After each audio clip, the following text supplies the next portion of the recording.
Ok, alors aujourd'hui on va regarder la RSE sous un angle assez innovant, assez nouveau, de façon à pouvoir réfléchir ensemble à quelque chose d'important.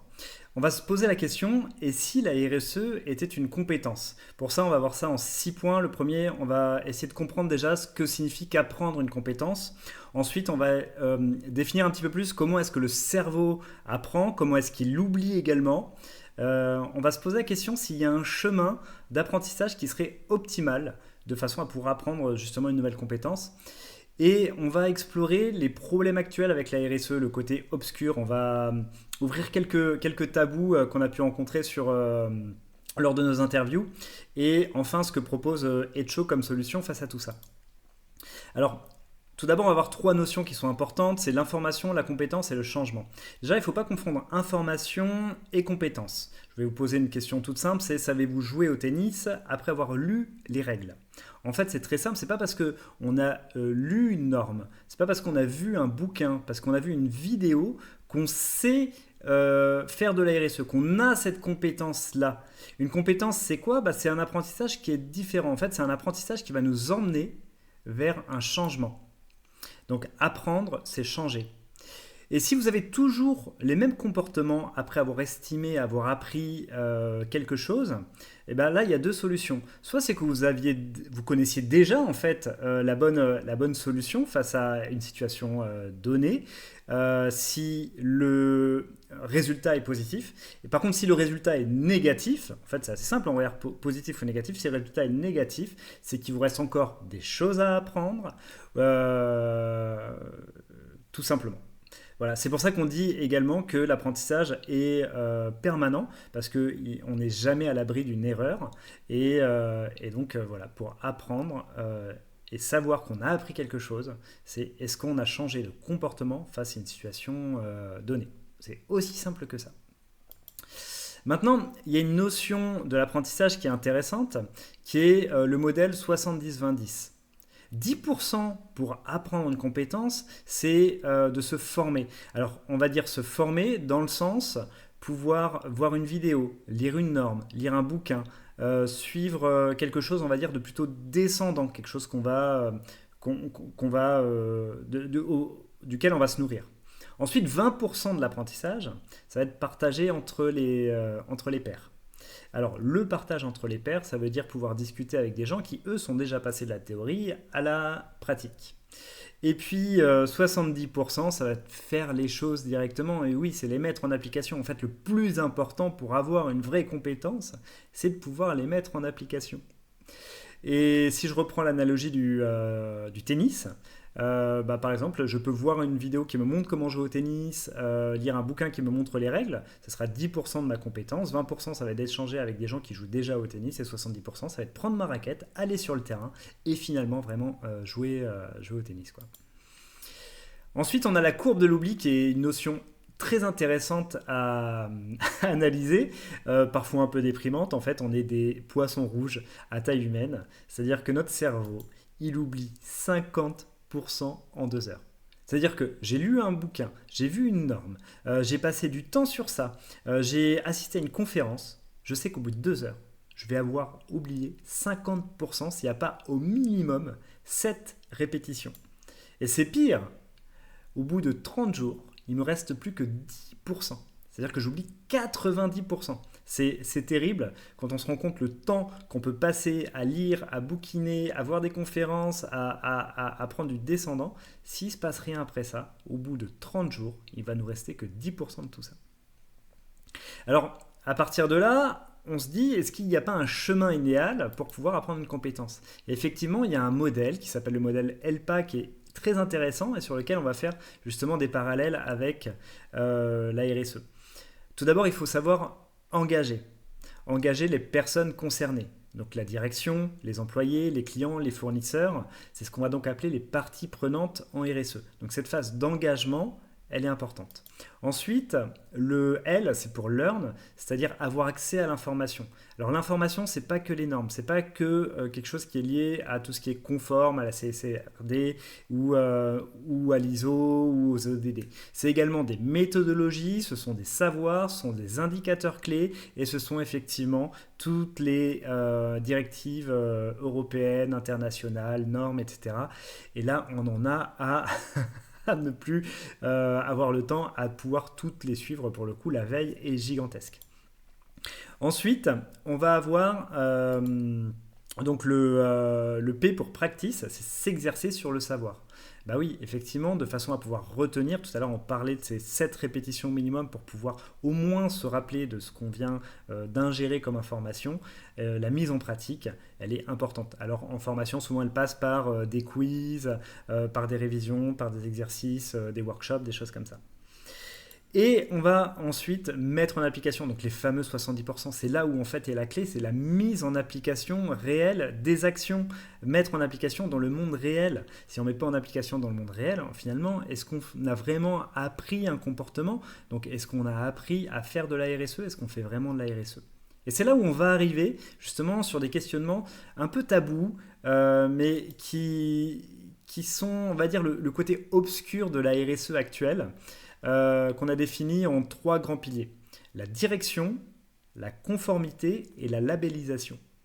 Alors, quand on va parler de direction, bien sûr, on va parler de la direction générale de l'entreprise. C'est un engagement qui, la plupart du temps, est très compliqué à avoir. En fait, énormément de dirigeants se détournent, sauf lorsqu'il y a une obligation de conformité, mais c'est ce qu'on va voir après, se détournent de la RSE. Et donc finalement, ils constituent une petite équipe qui voit plutôt comme de la fonction support et à qui ils donnent peu de budget. Et donc il y a énormément de choses à faire, mais étant donné que la direction ne se rend pas compte qu'on peut faire de la RSE un vrai levier et pouvoir, un vrai levier business et pouvoir l'intégrer dans le cœur de métier de l'entreprise, eh ben, les équipes RSE en pâtissent et elle n'est pas prise sérieusement. Ensuite, on va voir la conformité. Alors là, quelle galère! Comment est-ce qu'on fait pour apprendre dans un monde qui change constamment? Ça, c'est hyper compliqué. Ça change en permanence. Et puis, il faut faire de la veille. Et puis, il y a une nouvelle norme. Et puis, il y a une nouvelle directive. Et puis, il y a du changement. Et puis, ci, et puis ça. Et puis aussi, on a des consultants qui vont nous apprendre des nouvelles choses. Et une nouvelle façon de voir les choses, etc. Donc, finalement, ça crée quoi? Ça crée une surcharge mentale. Donc, on a trop d'informations. Ce qui va nous amener petit à petit à une perte de direction. C'est-à-dire, par où est-ce qu'on commence, finalement, la RSE? Et on va avoir un sentiment de retard et de stress permanent. Pourquoi? Pour être conforme. La plupart du temps, la conformité, c'est un rapport de conformité. Par exemple, la CSRD, c'est dire qu'est-ce qu'on fait. Mais juste le fait de l'écrire, ça devient tout de suite une montagne assez incroyable à cause de cette surcharge-là. Et le troisième pilier, ça va être la labellisation. La labellisation, pour beaucoup d'entreprises, elle est vécue comme une fin en soi, et je pense que c'est une grande erreur de voir la labellisation comme une fin en soi, parce que on a eu des retours d'expérience d'entreprises qui se sont fait labelliser. Ils nous expliquent, voilà, moi j'ai rempli des papiers que j'ai mis sur une plateforme, personne n'a lu vraiment ces papiers, mais bon, je les ai faits, je les ai créés, j'ai mis sur la plateforme, quelqu'un est venu pour voir si j'avais bien mis en place toutes ces réglementations, au moins qu'elles étaient écrites, et à partir de là, on a pu me donner un label. Bon, bah ça y est, hop, je peux me laver les mains, j'ai la labellisation. L'entreprise ne veut pas forcément aller plus loin maintenant qu'elle peut montrer son autocollant, son sticker, c'est quoi.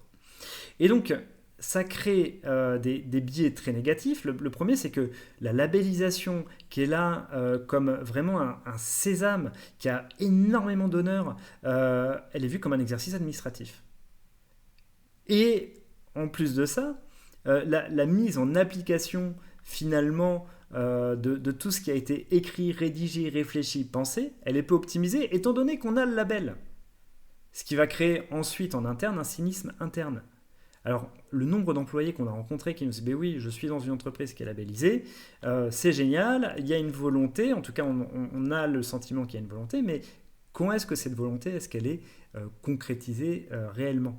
Et c'est marrant parce qu'en fait, quand on se rappelle du modèle de mise en application d'une compétence, on est vraiment sur l'application concrète qui doit être au centre des choses, c'est-à-dire les actions doivent être vraiment au centre de l'attention. La labellisation, elle vient presque dans un second temps pour le coup. Et justement, c'est ce que va proposer Echo. Echo va se baser sur une notion qu'on va appeler le e-doing, c'est-à-dire apprendre en faisant.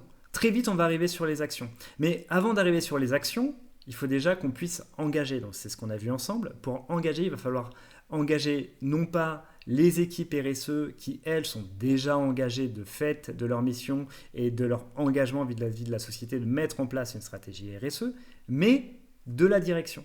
Et pour engager la direction, qu'est-ce qu'il faut? Il faut leur parler de leur entreprise et de leurs problématiques de performance.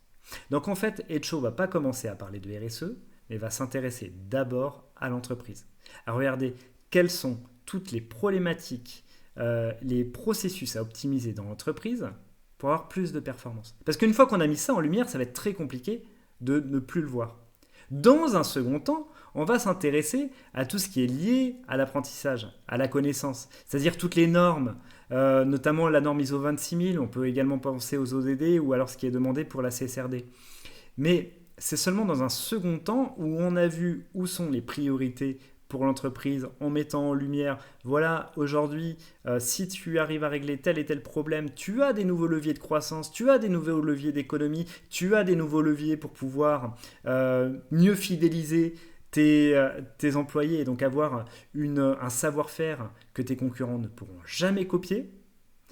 Et pour pouvoir faire ça, on va te proposer donc des actions, donc ça va être le plan d'action, qui est lié à tout cet apprentissage qu'on a pu avoir, à tout cet ISO, à toutes ces normes qui sont liées à la RSE. Donc en fait, ce plan d'action-là, il arrive très rapidement dans le processus de la mise en place de la stratégie avec le logiciel Echo. Il arrive même avant le rapport va arriver après les premières actions. Mais très vite, on est dans l'action. Ce qui fait qu'on va proposer des actions avec des tutoriaux, des boîtes à outils, des KPI à suivre, tout un outil de suivi de ces actions-là qui vont répondre à deux problématiques à la fois. C'est comment est-ce que je mets bien évidemment ma stratégie RSE en place et comment faire pour que cette stratégie RSE, elle ne soit pas vue comme quelque chose de support, elle ne soit pas à côté, mais qu'elle réponde en priorité à des dysfonctionnements de performance de l'entreprise. Comme ça, je fais d'une pierre deux coups. J'engage ma direction, je mets en place ma stratégie et je fais quelque chose surtout qui a du sens à l'intérieur de l'entreprise, c'est-à-dire que j'intègre la RSE dans le cœur de métier directement de l'entreprise et non pas comme d'un côté. Et ensuite, dans un second temps, effectivement, c'est là où on va pouvoir créer les rapports avec, encore une fois, toute la connaissance. Et ce logiciel-là, pour le coup, c'est lui qui va être garant de faire en sorte d'être toujours à jour, d'avoir la veille réglementaire toujours à jour. Comme ça, vous n'avez pas à vous perdre du temps à lire, à relire, à répéter tout le temps ces informations pour qu'elles soient intégrées. C'est le logiciel qui va pouvoir vraiment accompagner, être garant du fait que chacune des actions soit cohérente avec les normes. Et donc très rapidement, on arrive donc sur la mise en application. Donc on arrive très rapidement sur ces fameux 70%. Alors bien sûr, pour l'échange avec les pairs, on a également des fonctionnalités, également des partenariats avec des associations qui vous permettent de discuter aussi avec d'autres pairs qui organisent des conférences et des rencontres. Voilà, donc ce logiciel on l'appelait Echo, notre société c'est Acquisfax, le logiciel pour optimiser les performances tout en faisant du bien à la planète. Ce que je vous propose c'est de demander une démo. Et voilà, c'était donc comment voir la RSE sous l'angle de la compétence.